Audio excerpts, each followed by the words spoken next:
Everything revolved around William and Harry. A role that was both her destiny and her greatest achievement. Diana completely changed royal motherhood. Completely turned it on its head. But Diana was from a broken home. Diana was brought up in a very unhappy household. It was cold, it was miserable. And the odds were stacked against this shy nanny right from the start. Married into a family firm shackled by tradition, with a husband ill-prepared for fatherhood. Charles, basically brought up by nannies. A princess who was never afraid to break royal protocol. She was setting the standards for her children. Desperately trying to provide a normal childhood to two extraordinary boys. Diana always wanted them to have a normal as upbringing as possible. As her marriage unraveled on the world stage, she fought to protect her children from the press. I hope you can find it in your hearts to understand and to give me the time and space that has been lacking in recent years. How did Diana create a revolution in royal motherhood? We examine the secrets behind her unique parenting style and ask how her sons have learned to live with the tragedy of her loss.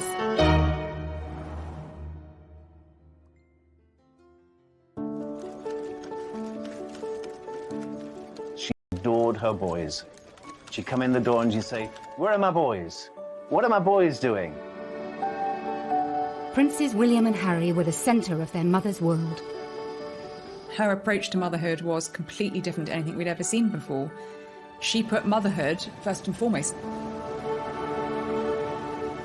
Motherhood for Diana was her principal purpose on earth. I mean, she considered raising William and Harry as her number one task. Being the Princess of Wales was a secondary option. Today, her boys have followed in their mother's footsteps, becoming devoted, hands-on parents. Diana was an earth mother, really. And from the start, she was determined to keep them as close as she possibly could to her. And she wanted to show that they were loved. I mean, she said, "I'm going to shower them with love and cuddles and hugs," because I didn't get that when I was a child. But the devotion that Diana displayed to William and Harry was in stark contrast to her own childhood. Diana felt, age 6, that she was unloved and unwanted. And those are feelings that she took into her adult life, and feelings that I think never left her. Diana was from a very aristocratic family, the Spencers, but her parents had a very acrimonious divorce. One of Diana's most vivid memories was hearing her mother. She was profoundly affected by that memory. She wanted to ensure that she and Charles gave William and Harry the kind of upbringing that she felt she was deprived of by not having a mother around for such a large chunk of her life. She herself had not felt loved in the very peculiar circumstances in which she was brought up, with Rain Spencer, the new wife of Earl Spencer, whom she described as acid rain, and a whole lot of nannies who were very unsympathetic. Diana's late teenage years followed the path of many girls of her social status and background. Diana was a quintessential Sloane Ranger, the kind of girls who wore flat shoes and long skirts. They came from a certain class and had a certain style, and she was a perfect example of that. It was no surprise that one of Diana's first jobs was working as a nanny for an American family in London. I think girls like Diana are programmed to become mothers. She went to a boarding school that was not particularly academic. Girls were not expected to have great careers. I don't think she was at the forefront of the feminist movement. By 1980, she had her first full-time job as a nursery teacher's assistant in Pimlico. I wanted to teach children. They said, "Why not come along?" So I first started off doing afternoons, and then I took over the mornings and did whole days. Can I ask you if it was your own childhood particularly? Oh, yes. What? Did that prompt you into wanting to do it? I just love children. She was always happy and outgoing, showed a great sense of humour, and was very relaxed with the children. From the minute she walked in, you could tell that she had a really genuine love for young children, particularly the very small ones. And anyone who arrives with a baby, you could guarantee that she would be there to feel the baby. Then, that summer, she attended a polo match and caught the eye of a future King of England. When Charles first met Diana, She had seemed to be absolutely perfect. She seemed to love the countryside. She was a funny, easy, carefree girl who seemed to love Charles, love everything that he loved, and just be simple, uncomplicated. Their romance blossomed over sailing weekends at Cowes and a visit to Balmoral. Prince Charles had to find someone who was eligible, a virgin, of aristocratic background, that would provide him with bloodstock. On the 24th of February, 1981, the couple announced their engagement to the world's press. Yesterday you were a nanny looking after children. Now you're about to marry the Prince of Wales, and one day you would to make all of a sudden the transition. It is, but I've had a small run out to it all in the last 6 months. And next to Prince Charles and I can't go wrong. Bear with me. You'll miss looking after the children? Yes. Well, they'll certainly miss you, won't they? Hope so. I'm amazed that she's been brave enough to take me on. And I suppose in love. Of course. Whatever in love means. On the 29th of July, 1981, Charles and Diana married. The most iconic wedding of the 20th century. Prince Charles and his bride, the new Princess of Wales, acknowledged the roars of delight from the huge crowds from the balcony of Buckingham Palace. When I asked Diana about the wedding, she told me that she felt that she was a sacrificial virgin lamb, sacrificed on the altar of monarchy. Her prince in shining armour did arrive and carry her off, but not to a fairy tale. Really, she became a broodmare. Just over 3 months later, Diana was officially pregnant. The princess was, for once, rather coy with the photographers. Your Royal Highnesses are to be blessed with a child. As soon as Diana became pregnant, she really did come into her own, because she always wanted to be a mother. And as soon as her baby arrived, that was it. She was setting the standards for her children. The arrival of Diana's first child breached royal protocol for direct heirs to the throne.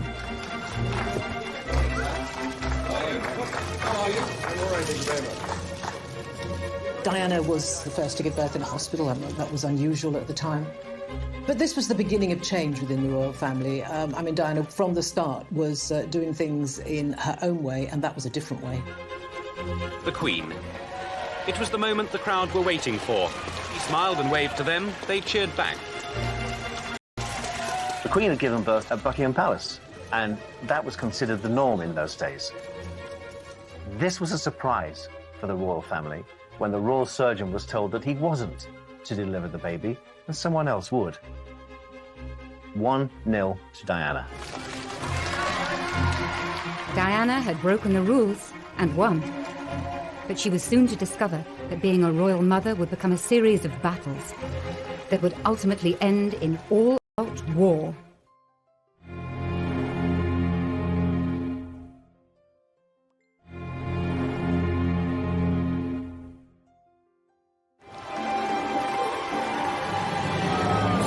On the night Diana had given birth to a boy, news teams sent to Prince Charles's country estate were ordered to capture ecstatic local celebrations. In Gloucestershire, the children celebrated in their way. Dear Princess Diana and Prince Charles, congratulations on the birth of your new baby. Her number one job was to produce an heir to the throne, and if possible, a boy. And that's precisely what she did. They were both very, very happy when their son was born. You know, that was a real boost. Charles could not have been happier. Charles and Diana's new baby was now second in line to the throne. They have been saying, well done, Charlie, let's have another one. On the programme of events. Bloody hell, give us a chance. Have you thought of a name yet, sir? Have you thought of a name yet? No, we thought of one or two, Is the but princess well? Any bit of an argument about it.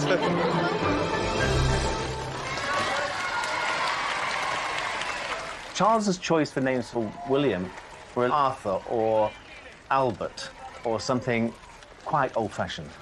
Without Diana, I don't think we would have William. Diana may have won the battle to choose William's name, but 6 weeks later, at his christening, she was to feel powerless. Royal christenings are formal occasions. This is a moment of history that's going to be replayed for decades, and so it's important to get things right. William was baptised in the music room at Buckingham Palace. But Diana wasn't consulted about what time would work best for her baby, and the morning didn't go well. It was feeding time for William, and it wasn't a great time for having their photographs taken, where she had to control a young baby who was getting restless. He was grisly, he was crying, and she was, I think, mortified by this. It was difficult for Diana. It looks excruciatingly embarrassing. She's really flushed. And Diana and Charles are just trying to make William stop crying. So it didn't look a very relaxed occasion, I must say. She famously put her finger in his mouth to stop him crying. I mean, it was a brilliant piece of enterprise by Diana. But yes, later she claimed that she felt sort of an extra from that whole scene, that it was much more about the royal family and presenting an image to the world than the welfare of William. In her eyes, the royals put duty first and childcare second. With Princess Diana, it was always going to be the other way around. Diana's royal tour. Once Diana became a mother, she did take control of her own destiny. She insisted that William went on tour with them to Australia. Diana caused a huge sensation in Australia when she and Charles went there, taking William for their first official tour. William was just beginning to crawl, so he was about 9 months old. Diana completely changed royal motherhood, completely turned it on its head. She put motherhood before monarchy, and that was not traditionally what had happened for generations of royal mothers and women. Ladies and gentlemen, this evening I couldn't possibly stand here and speak without mentioning our small son, William. I hope that his presence here has helped to provide that family feeling, which I know my wife and I feel is so important. For Charles, Diana's hands-on approach to mothering was worlds apart from his own upbringing.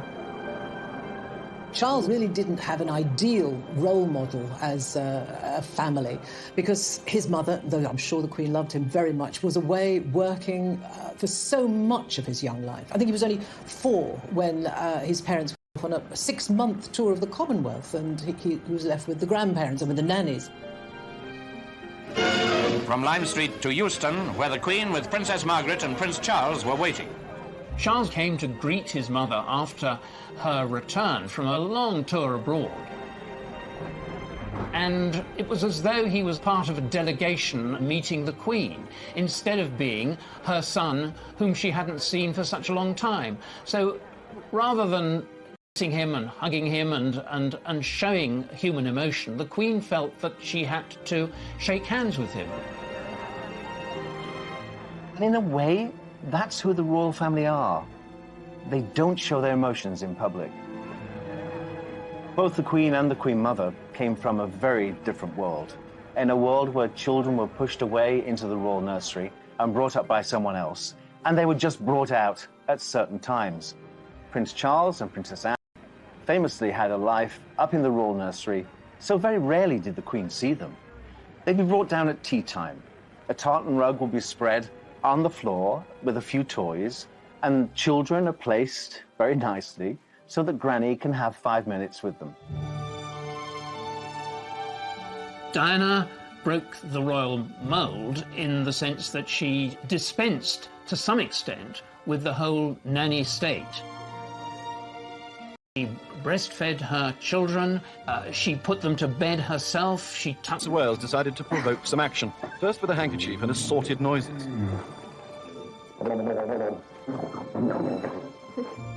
Charles was keen to demonstrate his desire to be a domesticated dad. In the early days, Diana and Charles really enjoyed things like bath time with William.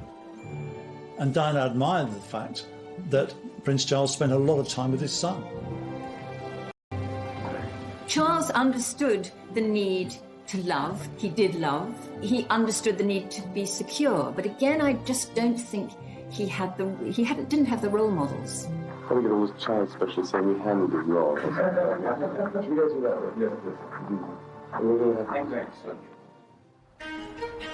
Less than 2 years later, the couple were delighted to announce there would be another addition to their happy young royal family. The Prince and Princess of Wales were at their London home, Kensington Palace, when the announcement was made. Within an hour, a crowd of well-wishers had gathered. I'm absolutely thrilled. I think it's wonderful. She ought to have 6 or 8. You think so? Yes. Well, she said she wanted a large family. She's a good mother, and they can afford it. And lovely, what could be nicer? She's done everything right, 100% perfect. We're very thrilled about it. Prince of Wales needed to find a bride who could provide him with children, and it was Diana, and that's precisely what she did. The House of Windsor was secure. Like any father, Prince Charles was keen to introduce his two sons to each other at the first opportunity. And so it was that Prince William was led by the hand back to the room where he was born 2 years ago. William, of course, was excited about seeing his mother again, unaware and uncaring that he was also to visit the new third in line to the throne. Prince Harry was born on the 15th of September, 1984. The tiny bundle in the white shawl was receiving his first sights and sounds of the outside world. But from the glimpse we saw of him, it appeared he was fast asleep.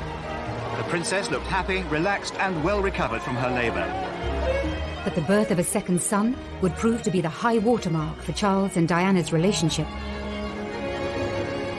During her pregnancy with Prince Harry, Diana told me that she's had the happiest time with Prince Charles. But the shutters went down after the birth of Prince Harry. Prince Charles said, oh, it's a boy. He wanted a girl, and he had red hair, so he was a Spencer.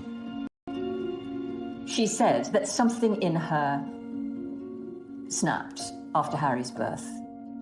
Diana was a very, very complex character, and I think she was a very damaged character. And in common with many people who have the sort of damage that she has, they can present a very, very normal and happy front to the world. But when they go behind their front door, what Charles saw and the people who lived in their household saw was something very different.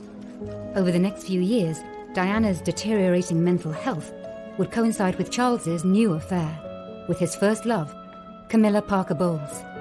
We were an unhappy organization. We were keeping a lot of secrets. We were conscious that at the heart of what we were doing was this deceit. And that had a corrosive effect on relations. It had a pretty corrosive effect on the way we delivered the royal engagements that we did. They were all pretty good, but I used to think how much better they could be if the effort we were putting into concealing the truth were actually put into the day-to-day royal business. William and Harry were kept away from the underlying issues within the royal household. Despite the ordinariness, if you like, of the William and Harry's childhood, there were huge numbers of staff. I mean, Diana liked having people to take care of her, as does Charles. So there were nannies and all sorts of aides and assistants who could spirit the children off and entertain them. In those formative years, they were unaware of the difficulties that their parents were going through. And I suppose in that sense, they were quite privileged because there were people like me, the team that I had, the other members of the household staff, that were able to be part of this entertainment group that gave them laughter, certainly. Diana always encouraged her children to call all her staff by their first name.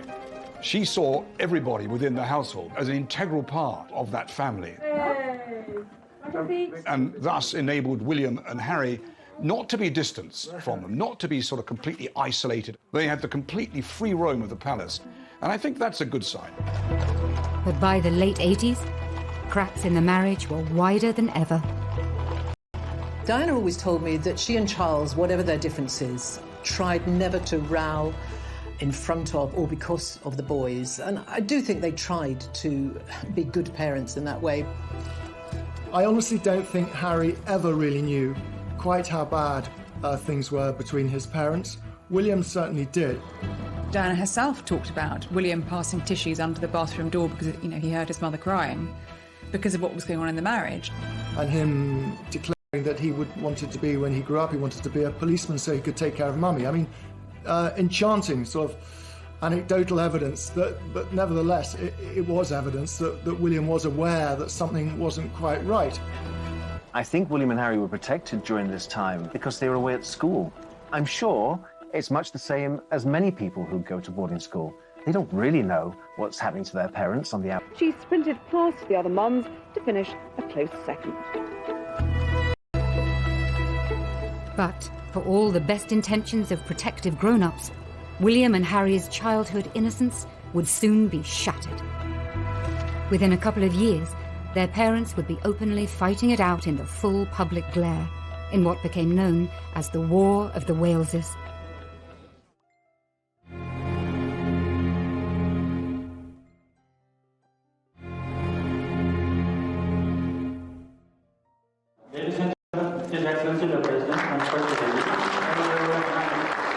In 1992, Charles and Diana toured India and Korea.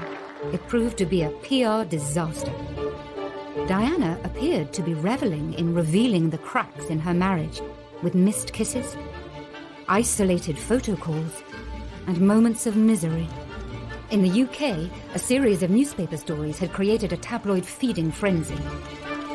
The scene is now set for a major circulation war between the tabloid newspapers. At the very centre, once again, the private lives of the Prince and Princess of Wales. Now the boys were older, more aware.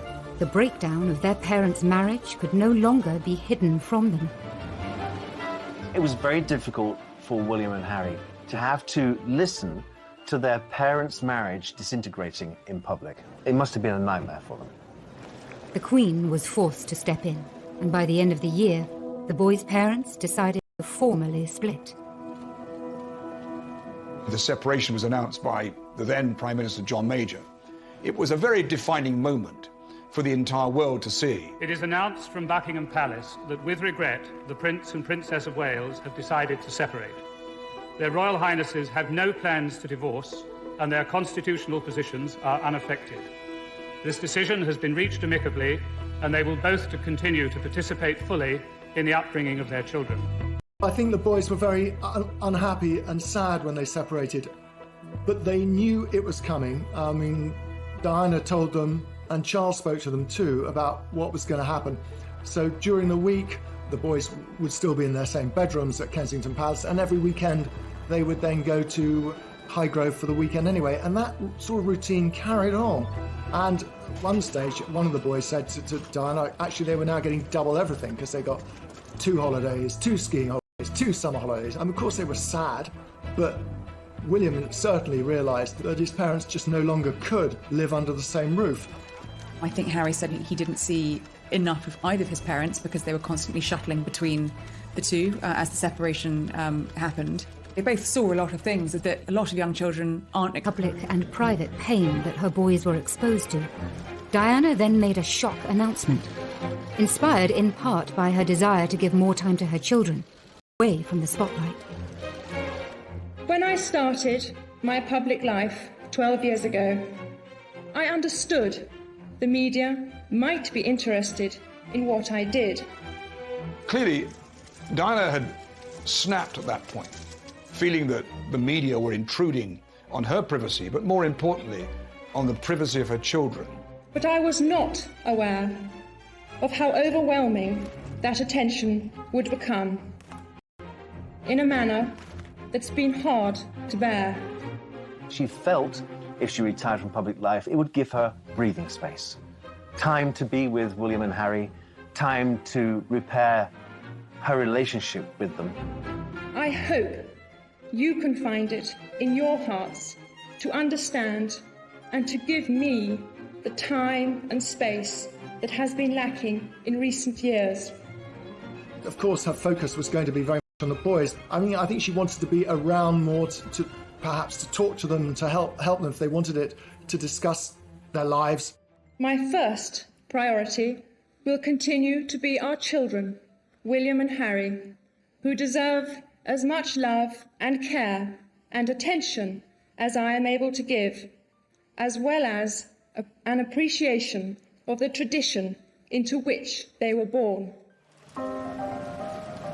A month after her separation from their father, Diana treated William and Harry to a surprise holiday on a remote Caribbean island.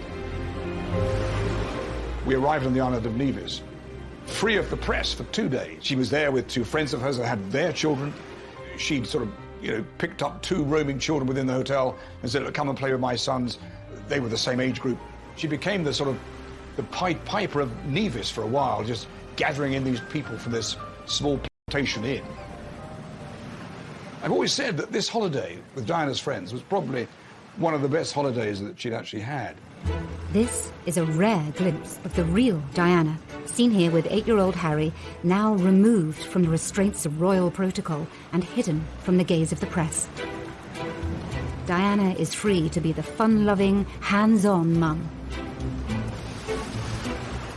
This was a new chapter for Diana as a mother. She and Charles were now modern co-parents, sharing the duty of raising their sons. They got very used very quickly to having these 2 lives, one life with Diana and one with Charles. But of course they were as devoted holidays, and they loved being with the rest of the royal family and doing all those things they did. Now that she was on her own, Diana sometimes treated William and Harry more like confidants than sons. She treated them as equals. And in many ways, they were adults before they should have been. Because of the trauma they've been through in their lifetime, they grew up very quickly. Diana was a very, very loving mother. There is no doubt about that. But I do think that she perhaps shared too much of her personal problems with them. They were children, and I think it's very difficult for a child to see a parent's raw emotions.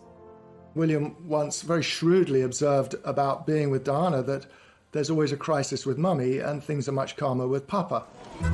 Yet there was one area of her life that Diana was determined to keep private from her sons. I think Diana would have trodden very carefully when she was introducing new men into the boys' lives. I think that was always uppermost in her mind. And I think many of her relationships were secret.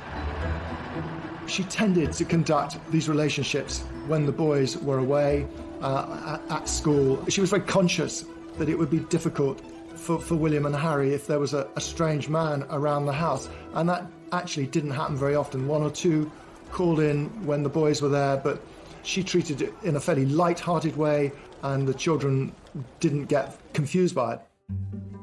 But when a new woman came into her sons' lives, Diana was anything but light-hearted. In 1993, Charles hired Tiggy Legg Burke as a nanny to the boys. The relationship between former royal nanny Alexandra Legg Burke, or Tiggy as she's better known, and the Princess of Wales has been the source of much speculation ever since she first appeared in royal circles. Diana was said to have resented her high-profile role as Girl Friday and mother figure to Princes William and Harry.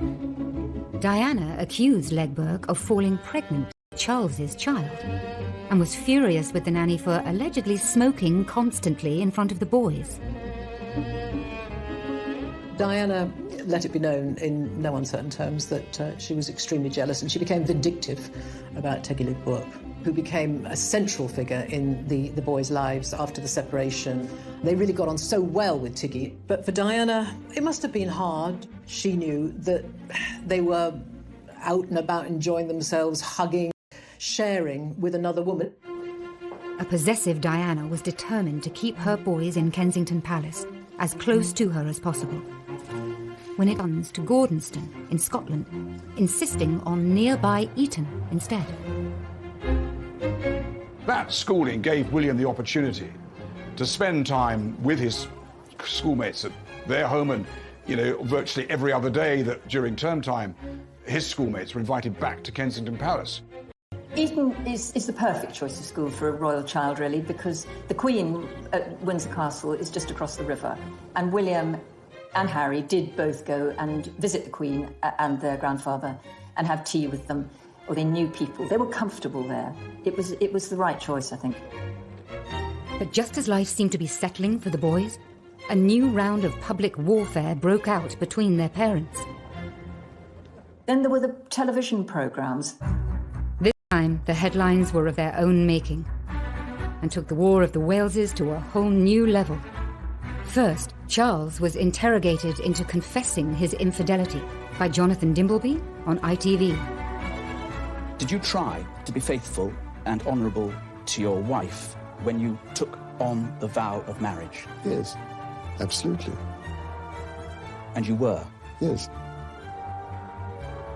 Until it became irretrievably broken down. Then Diana rubbed salt into old wounds a year later, when Martin Bashir made the scoop of the century on BBC One's Panorama. Do you think Mrs. Parker Bowles was a factor in the breakdown of your marriage? Well, there were 3 of us in this marriage, so it was a bit crowded. It's hard to imagine what it must have been like to walk down the streets of Eton or Windsor and see the newspaper headlines about Diana, about Charles, because unfortunately Charles and Diana did wage their war very publicly, and that was very hard for the boys. I know that everyone around them tried to shield them, but it wasn't possible, and it was very hurtful for them. All of that, they would have been teased about it. The embarrassment for them, I think just, it's beyond belief. Her primary concern throughout all the War of the Waleses was for her children, what they would think. She said, I worry how other boys will treat them. Because sometimes children can be cruel. Even aristocratic children going to boarding school can be quite barbed. Charles and Diana finally divorced on the 28th of August, 1996. Life for all the Waleses had at last reached a new normal, and Diana was free to become the woman and the mother that she could never be before. I think she began to put her life together again. She then felt, OK, I'm my own woman, I'm going to get on with it, I'm going to do things my way, and if I'm not representing the royal family, I'm going to represent the very best of me, and I know what I'm good at. I'm good at giving tender, loving care. But just 1 year later, almost to the day of the divorce papers coming through, William and Harry's lives would once more be thrown into turmoil and total tragedy.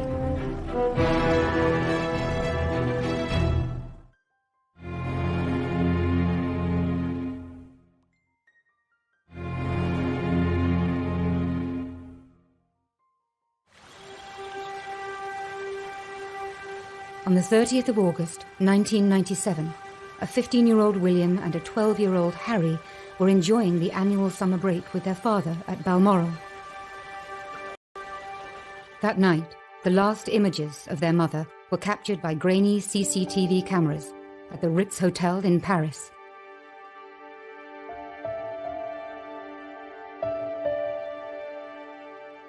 Imagine what it's like being a fairly young boy and your mother dies very, very suddenly, very, very dramatically. You are in one part of the world, up in Scotland. I think both of them felt it was really strange that literally millions and millions and millions of people around the world were commentating and expressing their view on what they should be feeling and how they should be reacting to that. I don't think this public spectacle of 2 hugely damaged, hurting young boys walking behind their mother's coffin, I don't think it helped anyone. I cannot think that she wanted her boys to go through that ordeal, that trauma. Remember, these 2 boys are very different boys. One inspired by duty, who knew it was his duty to walk behind his mother's coffin, and the other, not. Harry never wanted to walk behind his mother's coffin. Not until the very last minute did he feel that pang of guilt that he should, and support his brother. And that's why he was there, to walk with his brother. I've heard them both at different points talk about how strange they found it, that they were surrounded by all these people, and these people were sort of behaving as though she was part of them, but actually she wasn't. William and Harry were being expected to behave in a certain way, and indeed behaving in that way. boys had lost their mother, but their mother's love for them and their ability to show love lives on. And no father, no mother. Really sweet. Diana's legacy is in every single bit of everything that William and Harry do. I don't think you can underestimate that. Every time I've spoken to Harry, he thinks about what his mother would have thought of what he was doing. And he's spoken about wanting to, make her proud and hoping that she would feel proud with a lot of the work he's done. I think it's fairly obvious to everybody across the world what the key issues are. They're certainly not political issues, they're humanitarian issues, and they're ones that need to be talked about, because if we talk about it, then we'll hopefully be able to fix it before it becomes a complete disaster. And the same with William. I think people talk about, gosh, aren't they just their mother's boys? But they are, consciously. The more we talk about mental health, the more normal the topic becomes, and the more we feel able to open up and seek support. Parenting, it comes in all sorts of shapes and sizes, and children survive all sorts of experiences as long as they have love. As long as a child feels secure and loved in its first 18 months of life, then it can withstand just about anything. And if ever there was proof of that, then I think it would be William and Harry. They've been through some terrible things, but they have survived, and I think they had, indisputably, an absolute bedrock of love and security when they were small. They're not completely stiffly formal. They're sort of natural and easier. Diana opened their minds and their eyes in so many ways. It's given them a very inquiring nature, and it's made them very relatable. People really enjoy meeting them and admire them hugely, largely because of what Diana provided for them. And when he walked through the minefields, I was so proud of him. That little boy who loved his mummy so much, following in her footsteps, literally, paying homage to the path which she trod. William's carrying on his mother's work in a more subtle way. He's approaching homeless, HIV and AIDS at the boardroom level. I feel very closely linked to Centrepoint. It is a charity with which both my mother and father became passionately involved. Indeed, it was while my mother was patron that Harry and I had our first contact with Centrepoint. Prince William is far more Hanoverian than Prince Harry. He's shown himself to be wiser and been prepared to accept what's happened and moved on. And I don't think that Prince Harry has ever really moved on from the traumas that he's faced in his life. You see in William, sometimes the way he will sit and listen to people in a meeting or a conversation or an event. And it's literally like looking at Diana. Reflections of Diana can even be seen in her son's different choice of wife. That she was preparing him to be king one day. Kate is the most perfect support and consort for a king. So I think she would be very pleased with Kate. The one thing she did say, certainly to William, was about the woman he married should first and foremost be a friend. Why did she say that? Well, she felt that she never got to know the Prince of Wales. Harry is a much freer personality with a freer life ahead of him, and Meghan is perfect for that. Diana always said from a very early age there was a very rebellious streak in her. Very independent, very feminist. There are parallels, obviously, between the way Diana decided that the media attention, the way of life was too much for her, and the way Harry and Meghan have chosen to quit as senior members of the royal family, even more dramatic. And I think that Harry is replicating his mother's footsteps there and saying that it isn't the way of life for me. I think Meghan is the one who has possibly taken an objective view and given Harry a way out that he was looking for before Meghan, but hadn't conceived possible. Now, both princes have children of their own. As parents, they seem to be very aware of the psychology behind their upbringing. Prince Harry can't get let go of Archie. He seems to be besotted. It's ironic, isn't it, that Princess Diana, who had a troubled childhood, and Prince Charles, who's complained of distant parenting, have brought up two kids, William and Harry, who are both triumphs of parenting.